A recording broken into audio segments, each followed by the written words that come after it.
Mambo vipi? Karibu sana. Hii ni Talent Media TZ. Mimi ni Ali Swaleh Mshana. Karibu sana kunako tetesi za soka barani Ulaya, na moja kwa moja tuanzie kunako klabu ya Manchester United, ambapo tunaambiwa vyanzo vya habari vya Manchester United vimesonga mbele kuzima uvumi unaohusisha na beki wa Tottenham Hotspur Christian Romero, huku vyanzo vikithibitisha kuwa klabu hiyo haijamfuatilia kwa makini beki huyo wakati wa Argentina, licha ya ripoti za hivi karibuni. Ripoti za usiku kucha kutoka Argentina zilidai kuwa mashetani wekundu walikuwa tayari kuchukua fursa ya hali ya sintofahamu kuhusu mustakabali wa Romero kaskazini mwa London kwa kutayarisha hatua ya kumleta mshindi huyo wa kombe la dunia Old Trafford. Lakini mbali na kulenga beki mpya wakati, katika hatua hii lengo la kusajili la Manchester United limehamia kwingine, huku wakitafuta kuimarisha maeneo muhimu ya kikosi kabla ya kampeni mpya ya ligi kuu ya Uingereza.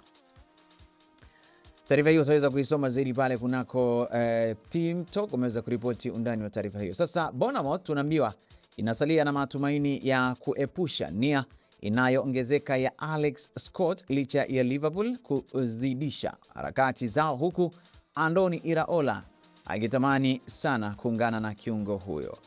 Sasa Team Talk inaelewa kwamba the Cherries wanamuona Scott kama mmoja wa vijana wenye vipaji vya kusisimua zaidi katika soka ya Uingereza, na wamedhamiria kumweka kwenye uwanja wa Vitality hata kama baadhi ya vilabu vikubwa vya ligi ya Premier vinaendelea kuongezeka. Vyanzo vimeweza kuripoti kwamba Bournemouth bado wanashinikiza kukubaliana kandarasi mpya na mchezaji huyo mwenye umri wa miaka 22, huku mazungumzo yakiendelea licha ya mafanikio bado hayajafikiwa. Sawa, lakini tuende hadi kwa mabingwa wa England. Arsenal tunaambiwa iko tayari kuondoa wachezaji watatu waliosajiliwa kwa jumla ya pauni milioni 91, huku maamuzi yanapaswa kufanywa kwa washambuliaji watatu wakiwemo Gabriel Martinelli. Pia Arsenal wako katika nafasi isiyofahamika ya kuingia msimu ujao wakiwa mabingwa watetezi na timu bora zaidi nchini. Gawa hiyo ni nafasi ambayo kila klabu ingependa kuwa nayo, inaozua kitendawili cha wawili kwenye dirisha la majira ya kiangazi linalo tangulia. Sasa je, tunaulizwa Arsenal wanashikamana na wale waliosaidia kuwafikisha kileleni au wanafanya mabadiliko ya jumla kwa matumaini ya kuanzisha nasaba? Misijui, lakini ukweli ni kwamba kama tulivyoona msimu uliopita tukiwa na Liverpool, mabadiliko mengi sana kwenye timu iliyoshinda ubingwa yanaweza kuwa na matokeo mabaya. Ndio Liverpool wameshindwa kutetea taji lao la 20. Sawa, twende.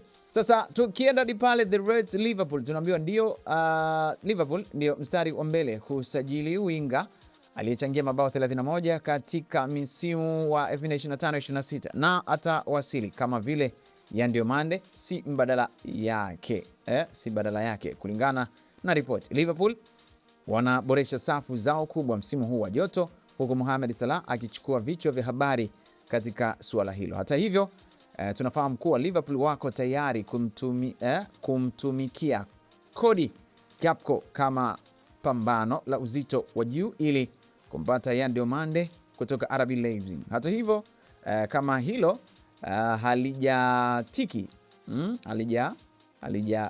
pia, Fabrizio Romano ameweza kuthibitisha kwamba Gakpo ana nafasi ya kuondoka Anfield msimu huu wa joto. Kwingineko, Marco Palestra ameifahamisha Newcastle United kwamba hataki kuhamia St James Park msimu huu wa joto, huku mchezaji huyo wa kimataifa wa Italia akipendelea chaguzi nyingine, na huku Inter Milan wakishinikiza kuona nia ya kutaka kuinasa saini yake kutoka kwa Manchester City.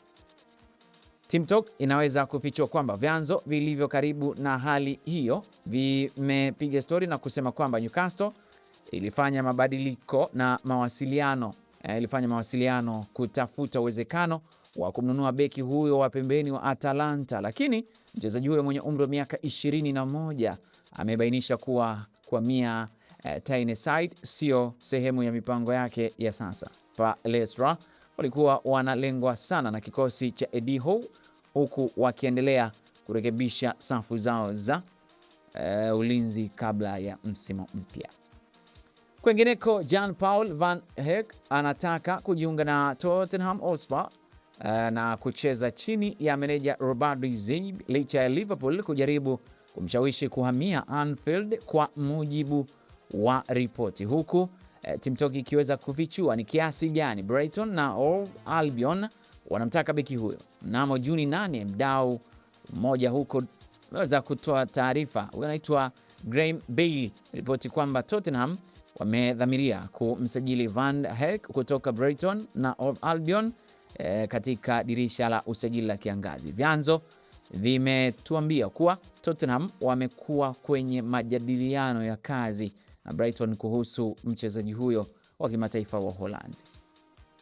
Kwingineko, Manchester United wanaamini wana faida kubwa katika mbio za kumnunua Matheus Fernandes, na hivyo inakuja katika mfumo wa mkurugenzi wa soka Jason Wilcox, ambapo the Red Devils wanaongeza kasi ya kumtafuta kiungo wa West Ham United, huku wakiendelea na mipango ya ujenzi wa majira ya joto. Hata hivyo, vyanzo vimepiga stori kusema kwamba uhusiano wa muda mrefu wa Wilcox na Fernandes unaweza kuwa wa maamuzi. Manchester United ni moja ya vilabu vingi vya wasomi wanaomfuatilia mchezaji huyo wa kimataifa Ureno baada ya kampeni yake bora kwenye uwanja wa London Stadium, lakini wadadisi wanaamini uhusiano wa Wilcox na mchezaji huyo unaipa Old Trafford makali ya kipekee. Tumalize na taarifa kutoka Arsenal. Tunaambiwa wanataka kumleta Kenan Yildiz kwenye uwanja wa Emirates katika dirisha la usajili la majira ya kiangazi, kwa mujibu wa ripoti ambayo pia imefichua uwezekano wa the Gunners kuweza kufanya dili na Juventus. Ingawa Arsenal ilishinda taji la ligi ya Premier na kufika fainali ya ligi ya mabingwa msimu wa 2025-2026, meneja wa Gunners Mikel Arteta na mkurugenzi wa michezo Andy Beta wanafahamu hitaji la kuimarisha kikosi cha sasa, ambapo pia TikTok kwa muda mrefu imekuwa ikiripoti hamu ya Arsenal kutaka kumsajili mshambuliaji wa Argentina Julian Alvarez kutoka Atletico Madrid. Mimi sina la ziada. Hizi ni tetesi za soka barani Ulaya kwa lugha ya Kiswahili. Hii ni Talent Media. Mimi ni Ali Swale Mchana. Asante na kwaheri.